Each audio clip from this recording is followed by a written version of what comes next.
Daily fantasy contests are now open for the new Premier League season. Build your lineup and accumulate points in real time. Download the Starting 11 app now, available on Android and iOS.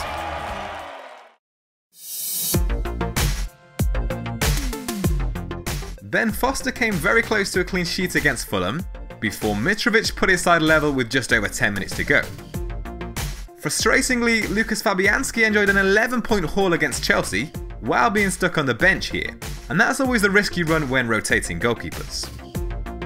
There was the temptation to use the wildcard for Gameweek 6, as mentioned in last week's video, but in the end, just the free transfer was used to move out the injured Benjamin Mendy, replacing him with Kieran Trippier, who came agonisingly close to a clean sheet against Brighton, after being awarded an assist for winning his side a penalty in the first half.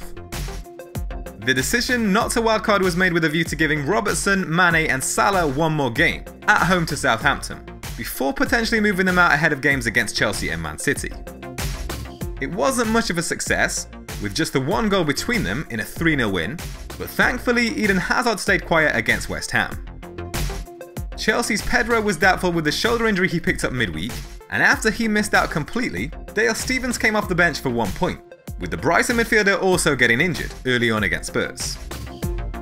In the end, it would have been worth a hit to sell Pedro to James Maddison, which was the initial transfer plan for Gameweek 6, before Mendy was ruled out. With the wildcard set to be used shortly, taking a hit for only one game week when Pedro still had a chance of featuring didn't have a huge upside. Wilfried Zaha would have stayed if the wildcard had been used last week for his home fixture against Newcastle, but following the goalless draw there, he's looking like a less appealing option to keep in the longer term. He very nearly didn't make the game either, after struggling with a back injury throughout the warm-up, so perhaps that played a part in his performance. 58 points was the score this week, which was pretty much bang on the top 10k average, so there wasn't much movement in rank. After holding off from using the wildcard last game week, there's no uncertainty this week. It's already been activated ahead of Gameweek 7, and here's how the team is shaping up.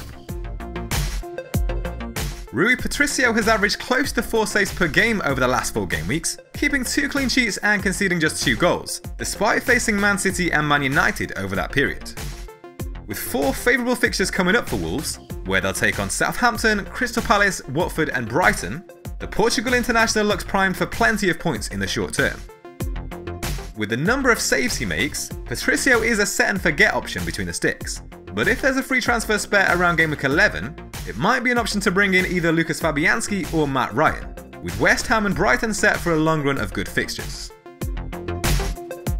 Marcus Alonso and Andy Robertson keep their places in defence, ahead of their Gameweek 7 matchup against each other, which is a tough one to call. But no team have conceded fewer goals or kept more clean sheets than Liverpool so far, and with 11 attempted assists this season, only Holebas has created more chances than Robertson amongst defenders. The Reds have a great run of fixtures again from Gameweek 9 onwards, starting with Huddersfield and Cardiff back to back. Ryan Bennett will make the starting 11 for the double up with Rui Patricio, as Wolves host a Southampton side that have only managed 6 goals this season. Just 5 teams have scored fewer. The midfield will be similar to the one proposed in last week's wildcard draft, with Eden Hazard set to come into the team despite some tough fixtures ahead. There are some question marks over the Belgian after the goalless draw with West Ham, but his 6 efforts on target over the last 4 game weeks is level with Sterling and Salah. Only Schürrle has taken more amongst midfielders. James Maddison has been on the radar for a few weeks, and after his free kick goal against Huddersfield, he's fired a respectable tally of 5 efforts on target in the last 4 game weeks. 9 attempted assists in that time is just 1 fewer than Mo Salah and David Silva have produced. Burnley's Goodmanson is more of a differential pick, with the next 2 game weeks in mind. Cardiff and Huddersfield have the worst defensive records in the Premier League this season at present, each conceding a league high tally of 14 goals. Ryan Fraser is perhaps a safer alternative for this spot, but Bournemouth suffered that 4-0 defeat to Burnley last time around, and face informed Crystal Palace and Watford defences up next. This spot will essentially be a 2-week placeholder for Mo Salah, at least that will be the plan. Wilfried Zaha has become a more expensive premium forward, maybe you can guess who that is. But completing the midfield will be Everton's Richarlison, who looked lively during his return from suspension against Arsenal, despite failing to get on the scoresheet. Amongst midfielders, only Mahrez and Knockaert took more shots on target in Gameweek 6. Harry Kane is the man who'll come in with the funds freed up by temporarily going without Mo Salah.